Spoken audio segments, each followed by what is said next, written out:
Hey everybody, it is just after 5 o'clock Saturday morning and I'm hanging out in the computer room with my cat Gizmo, and I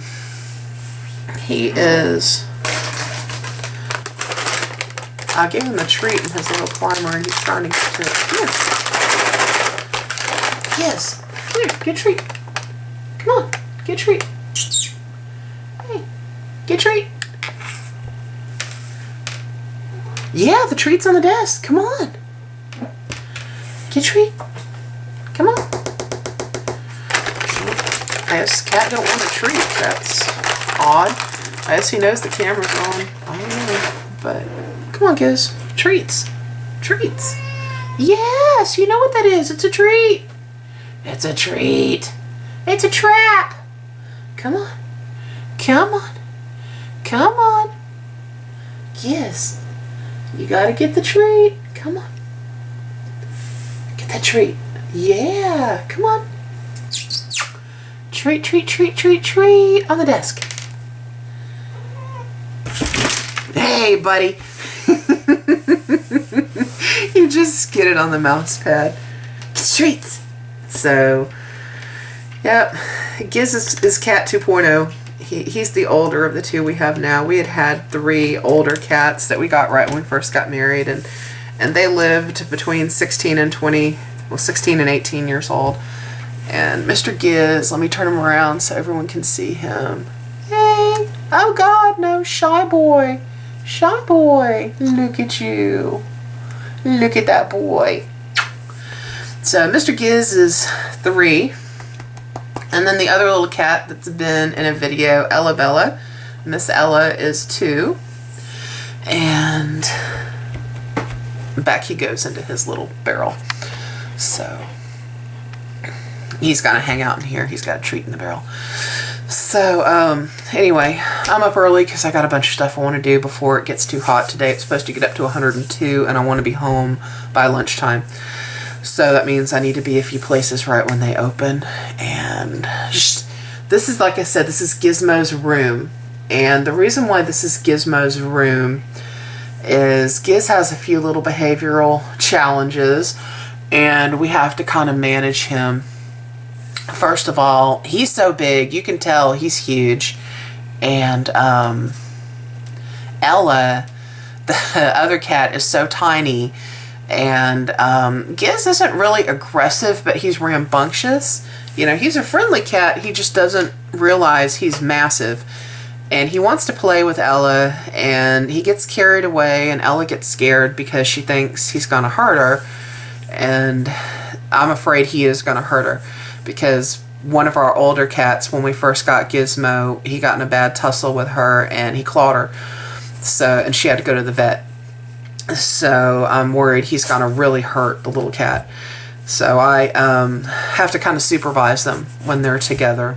And then at night, Gizmo won't give us a minute's peace. And we can shut the bedroom door and shut him out. But he's going to get his little paw up under the door and bang, bang, bang, bang. Meow, meow, scratch, scratch, scratch. Meow, meow. And he's also learned... He's so big and tall on his hind legs, he can grab the doorknob and pull on it, and he can actually get doors open. So this room has the computer desk behind me. Those are bookshelves. There's also some freestanding storage shelves and a closet. This is the smallest bedroom in the house, so we use it as a combination computer room and storage room. And we decided we would fix this up for Gizmo at night. So he's got on the storage shelves way up at the top, he's got a box he likes to sleep in, and then there's the little barrel cat scratcher climber, and the window is right behind it, so he can either get in the barrel or he can get up on the window or get and look out the window. And then I'm going to tilt this up on top of the bookshelves. There's some baskets, he can get up there. So he's got a litter box, there's the chair he can lay on, the desk he can crawl on, and he's got food and water and some toys, so he's good to go. Every night when it's bedtime and it's time for the humans to go to sleep, either my husband and I will go in the kitchen, get the canister where the cat food is and take out a little handful of cat food and go down the hall, and he'll follow us down the hall with his tail in the air, just happy, just trotting down the hall. And we put his food down, make sure he's got a little bit of fresh water, and shut the light off, leave him be, and he is fine in here on his own. We don't hear a peep out of him until sunup the next day. But as soon as the sun starts coming up, he starts moving around again. And if we don't let him out by around 6, he's clawing at this door and meowing. So sleeping in on the weekends, because it's this door is exactly across the hall from the bedroom door, and the bed is close to the door. So he's probably 6 feet, 7 feet from my husband's head when he's clawing and meowing. So, but at least it lets us get a decent night's sleep having him in here. And also, I know he's not going to tussle with Ella. The bedroom in the house that we're living in, the master suite, the people that originally had this house built, the way that the floor plans were laid out, and there he goes. The way that the floor plans were laid out, there was originally supposed to be a formal dining room right off the entry hall of the house, and the people that had the house built decided they didn't want a formal dining room. They would rather have the floor space, that square footage, incorporated into the master suite. So the master bedroom has an extra room-sized area off from the regular bedroom part. It's like a little sitting area.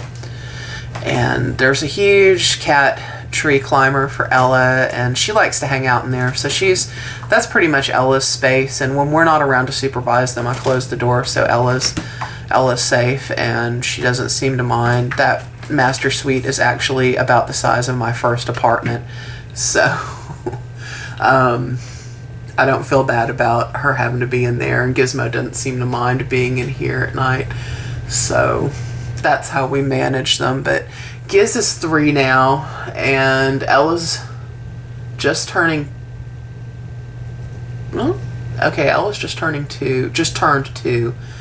So I'm hoping that as Giz gets a little older, he'll start to mellow down and calm down a little more, and I won't have to supervise them quite as diligently, and I can just not have to worry about this whole is Ella in the bedroom, am I shutting Giz in with her, and where's Ella, where's Giz, what's going on. And so I'm hoping that I won't have to supervise them as much in the future, but it is what it is right now.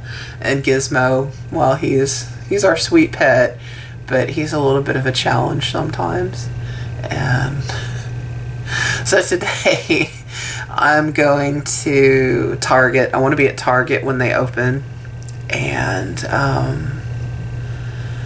I want to go to the craft store after that, and I hadn't decided which craft store. I kind of want to go to Michael's. I watched Lori had done a video on YouTube, and it was all the neat Halloween stuff at Michael's, and I wanted to check that out.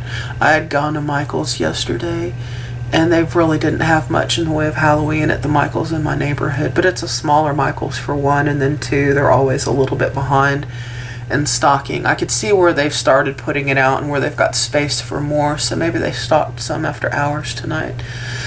But I'm thinking about going to a different neighborhood where there's more stuff, and I'll probably go there. And there's this one area where there's a Michael's, a Hobby Lobby, and a Super Joann's, all 3 together, and then Target right down the street from the Joann's.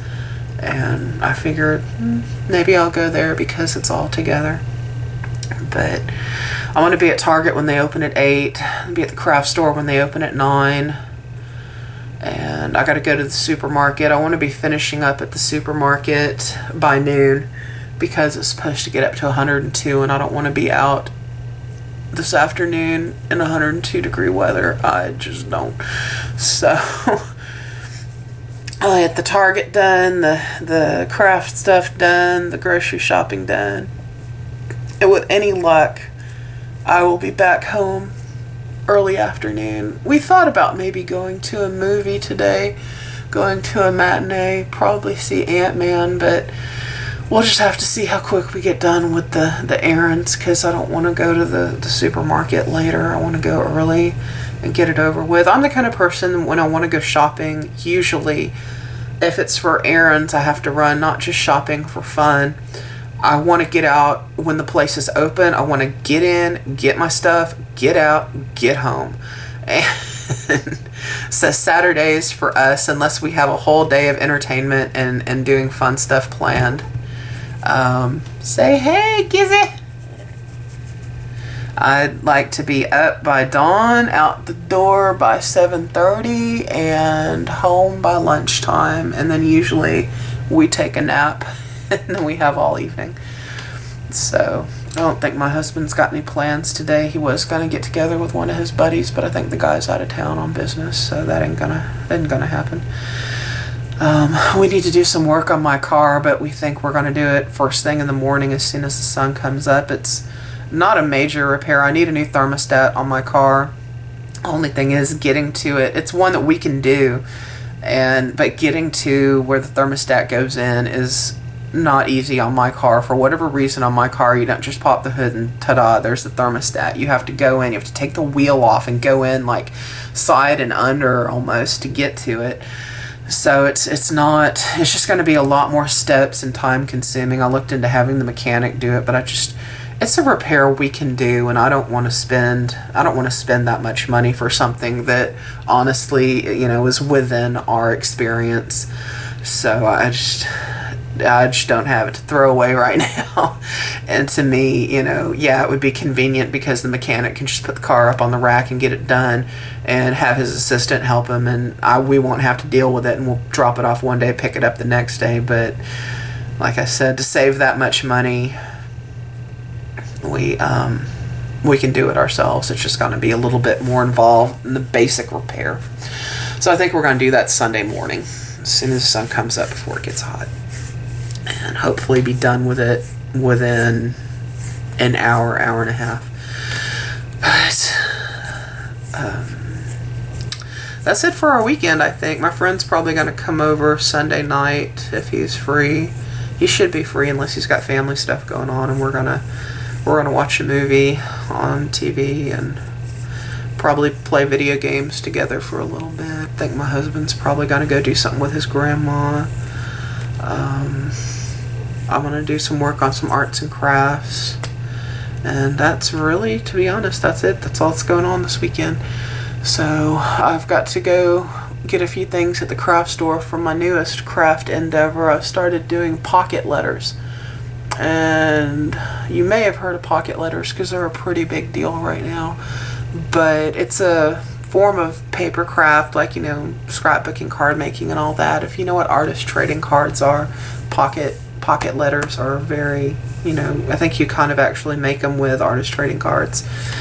They don't have to be as elaborate, though. A pocket letter, you take a plastic 9-pocket trading card sheet, like you put baseball cards in.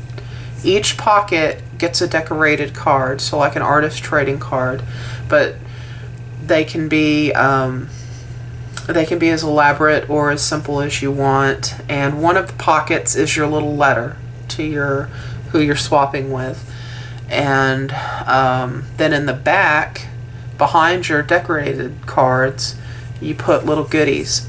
If you want, you don't have to do the goodie exchange, but that's part of the fun of it. And it's usually, some people put a tea bag or two, one of the little squares, like the Ghirardelli chocolate squares.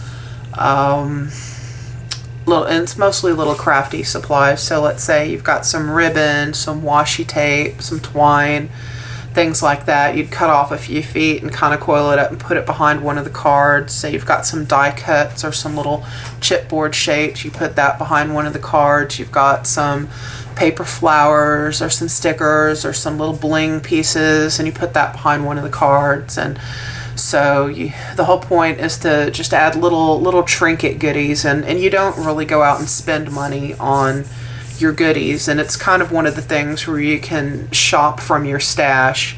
And like, let's say you have a whole spool of ribbon and you're never going to use 15 feet of specific ribbon maybe, and you can just cut off a few feet, put that there. You've got a whole sheet of little rhinestones, self-adhesive rhinestones, cut off enough of it that'll fit behind, and it's just really just to give a few little trinkets. And then you take it and you fold it up, like the top, the middle, the bottom, so it's long. And then you put it in a number 9, I believe, envelope, the legal envelopes, and they can ship in that. And you can't really put just one stamp because they weigh too much, but you have to take them and weigh them, or weigh them at home and put the appropriate number of stamps. And they run different ways. There's one-on-one swaps. There's where you have one partner and you swap back and forth. There's like round swaps where, let's say, there's partner A, B, C, D, E. A sends to B, B sends to C, C sends to D, D sends to E, E sends back to A. And then there's another one that I'm doing where it's a group swap. Like there's 5 of us in each group. And so I would make 4 identical pocket letters, ship them in, and everybody makes 4 identical pocket letters, ship them in. The swap guide that we ship them to takes 1 of each, puts them in except for ours, we don't get our own back. Sometimes when I do a craft swap, we make one for ourselves. With the pocket letter, we're not. So like, let's say I make 4, I get 4 different ones back. And I'm doing that for Halloween theme and doing that for Christmas theme. And then I've got a one-on-one that I'm doing right now with a swap partner off of a pocket letter website. I decided pocket letters sounded so interesting. I wanted to do some one-on-one swaps, not just the group swap. So I found someone that wanted to do a really interesting theme, 1980s goth rock bands. So like The Cure, Depeche Mode, Sisters of Mercy, Clan of Xymox, Bauhaus, all those bands from the 80s, which I was totally into in the 80s. And so that's our theme for this pocket letter. And I am so looking forward to doing this pocket letter. And that's what I want to go get some supplies for. And I need to get that one out within about a week. So, yeah, pocket letters. Gizmo's distracted me. You see what see? He's just being sick. Yes! And that's my life right there. I don't have kids, I have cats. Mr. Giz, you being silly. The sun's getting ready to come up. In fact, I can just see the out the window, just the first. It's going on. What is it? Time is it? 5, going on 5:30. Sun's about to come up. He's active and alert now. Look at him. He's just looking at the camera. He sees his tail moving on the little bitty screen. I'm surprised he doesn't launch himself onto the desk to attack the camera. Anyway, that's enough rambling about Mr. Gizmo. I gotta go get a shower, wash my hair, get dressed, put a little bit of makeup on, go through my shopping list, see if I have any coupons, and then off to go do my day. So that's what's going on with me today. Bye. And Gizzy says bye too.